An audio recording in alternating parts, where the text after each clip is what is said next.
Bom dia, boa tarde ou boa noite, pessoal, dependente do horário que vocês estiverem assistindo.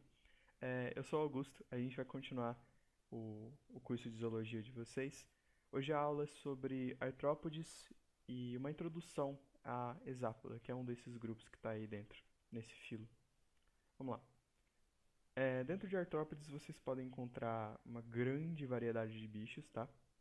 A gente pode estar tendo alguns exemplares como a borboleta, mosca, escorpiões, abelhas, cigarras e até caranguejos. Igual esse caranguejo aqui que acho que se eu não me engano é o maior artrópode aí em extensão. Mas vamos lá. Para vocês se situarem de novo, eu tô com esse slide aqui, tô repetindo várias vezes. A gente falou de quinidários, moluscos e poríferos já. Vamos subir um pouco mais na complexidade do reino animal e vamos falar sobre esses artrópodes aqui que eu deixei circulado, beleza? A filogenia desse grupo, eu coloquei dessa forma, mas pode ser que vocês encontrem diferente em alguns livros, porque é uma filogenia que ela é em constante discussão no meio científico, tá? Mas só para vocês terem uma ideia do que e da onde a gente está abordando. Aqui embaixo tem uma legenda, caso vocês quiserem acompanhar. E começando aqui, a gente tem o filo artrópoda. Esse filo, ele divide em vários ramos. Aqui em cima, ele pode ser dividido em subfilo traqueata, que divide em superclasse hexápoda e miriápoda. Embaixo, a gente tem subfilo crustácea, quelicerata e trilobitomorfa. Trilobitomorfa tem uma diferença que tem essa cruzinha aqui, não sei se vocês perceberam. Isso aqui significa que é um grupo extinto, tá, pessoal? Beleza? E a gente vai estar trabalhando mais num geralzão aqui e mais para a metade final da aula sobre esse grupo aqui. Então vamos lá. Filo Artrópoda. É o grupo de animais com maior número de espécies, igual a gente já adiantou para vocês em outras aulas, passando aí esse número de mais de 1 milhão, sendo que a grande maioria desses animais é da ordem dos coleópteros, que são os besouros. E o que une esses grupos aí, crustácea, Chelicerata e hexápoda, é basicamente essas três características aqui. Exoesqueleto de quitina, o corpo segmentado, ou seja, o corpo dividido em partes, e pernas articuladas. Além disso, vale lembrar também que eles são os únicos e os primeiros também, né, invertebrados que apresentam asas, que é o caso da ordem Odonata, que são as libélulas. E eles também habitam praticamente todos os ambientes do planeta Terra. Eles são triblásticos, celomados e protostômios. Lembra que protostômios é a formação primeiro da boca, depois do ânus. Adiantando já, tem sistema digestório completo. E também apresentam simetria bilateral, que é você pega o bicho, corta ele no meio, direita e esquerda idênticas. Beleza? Num geral, esse filo eles têm um sistema nervoso ganglionar ventral, que é formado de gânglios na disposição ventral, ou seja, na parte, entre aspas, na parte de baixo aqui do animal. É um gânglio cerebroide, que é muito desenvolvido na região da cabeça e, além desse gânglio, eles têm também cordões nervosos que saem e percorrem até o final do corpo do animal, como se fossem cordas mesmo. E ao longo dessa corda, entre aspas, você tem também formação de outros gânglios que inervam o corpo do animal de uma forma mais completa. Bom, galera, falando de novo dessa característica, porque é uma característica muito marcante nesse grupo e se for cair em vestibular, prova, provavelmente vai ser isso que vai perguntar, é sobre o exoesqueleto de quitina, uma armadura, né? Para vocês terem uma analogia, pensem na armadura das 12 casas, né? Cavaleiro do Zodíaco, quem assistiu, assistiu. Ele é um exoesqueleto feito de quitina. Grande maioria das vezes ele é rígido e espesso, mas apesar disso não atrapalha a movimentação desses animais, porque esse exoesqueleto ele funciona como se fossem placas de uma armadura que entre elas você tem algumas articulações e brechas que possibilitam esse movimento de forma mais natural. E esse exoesqueleto, esse exoesqueleto ele limita o tamanho corporal do bicho. Só que a produção dele é controlada por vários hormônios. Alguns desses hormônios, no caso, é a ecdisona, mas a gente não vai entrar muito nisso não, porque é muito ensino superior, tá?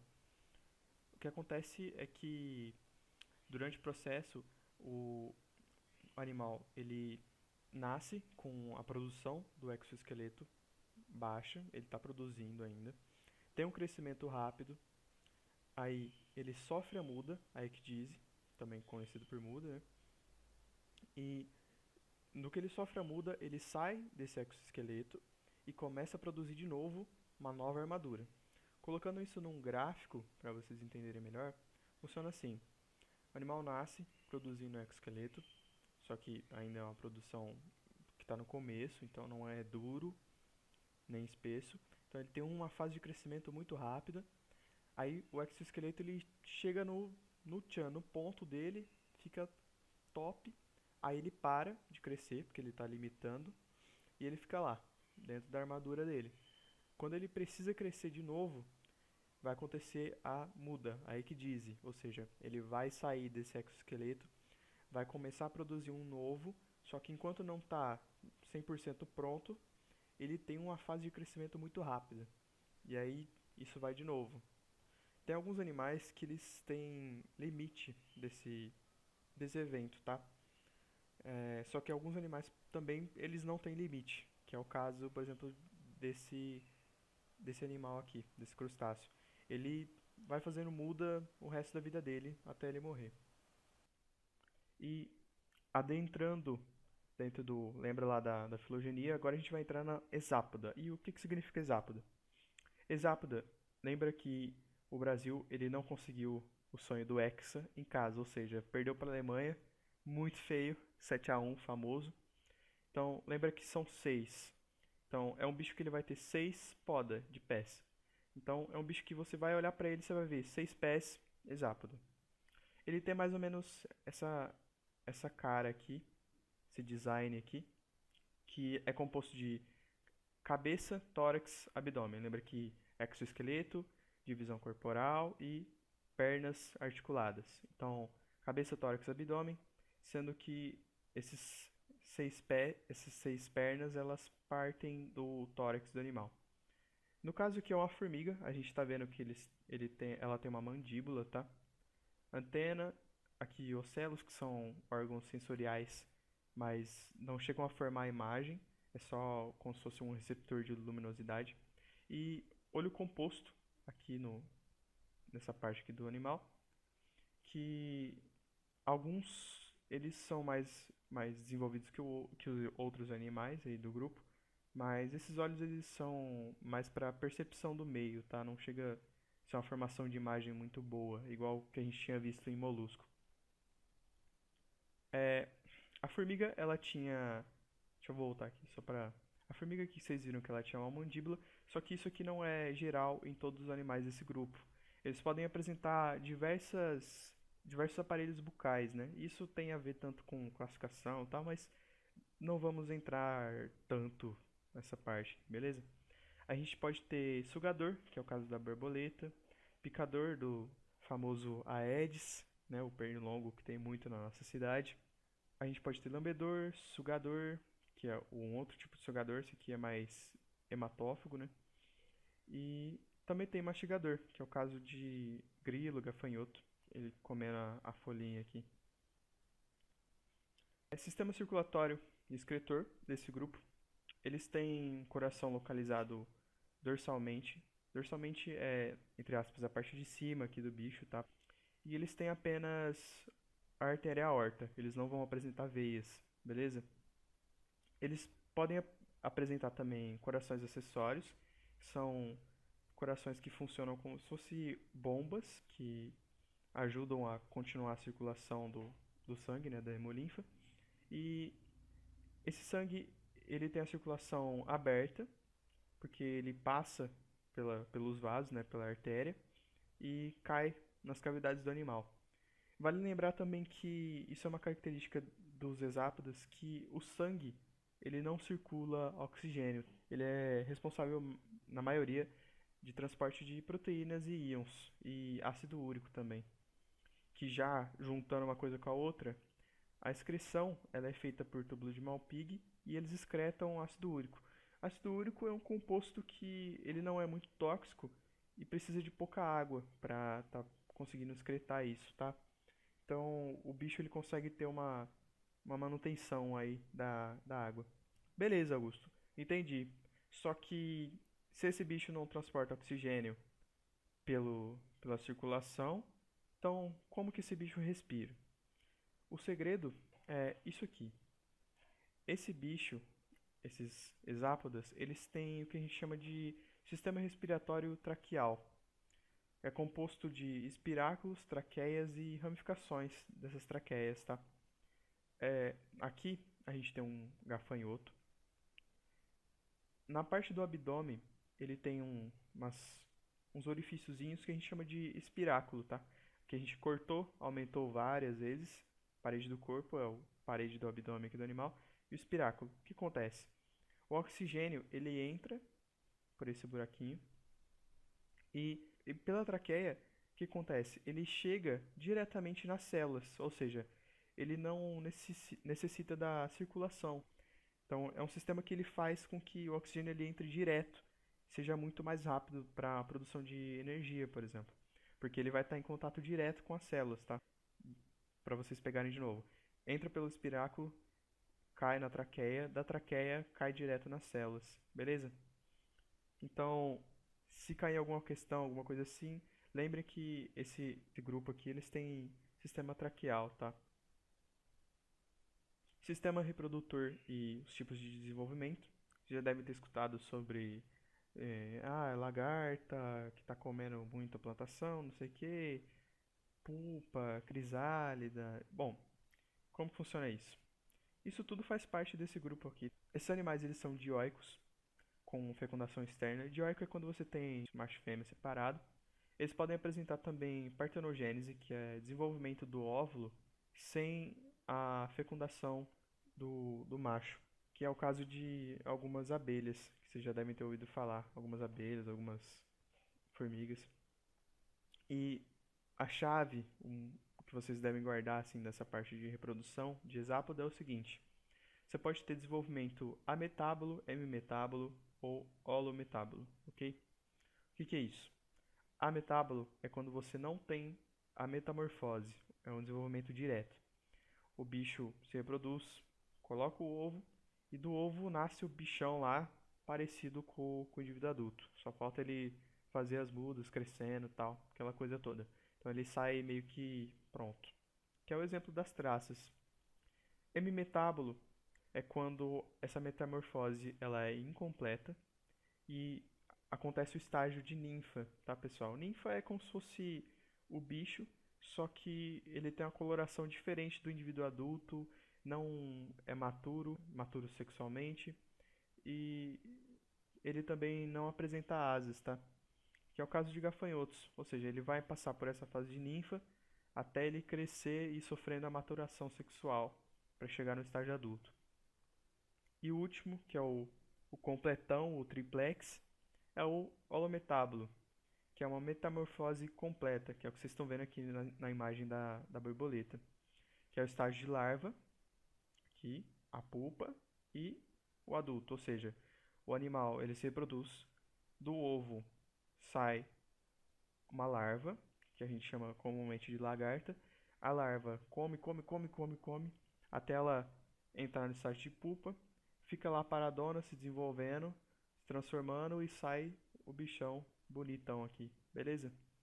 Isso é mais comum em borboletas e besouros. Tem outros grupos também, mas vale lembrar, a maior parte é borboleta e besouros.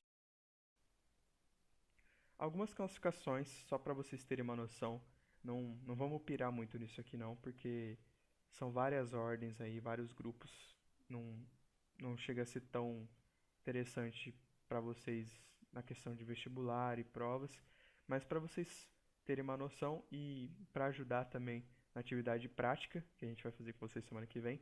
Só dando uma spoilada, né? Mas a gente tem Hymenoptera, que são as abelhas, formigas. Coleóptera, que são os besouros. Lepidóptera, que é as mariposas e borboletas. A gente tem também Siphonáptera, que é o caso das pulgas. Odonata, que são as libélulas. Só que, igual eu falei aqui no começo, né?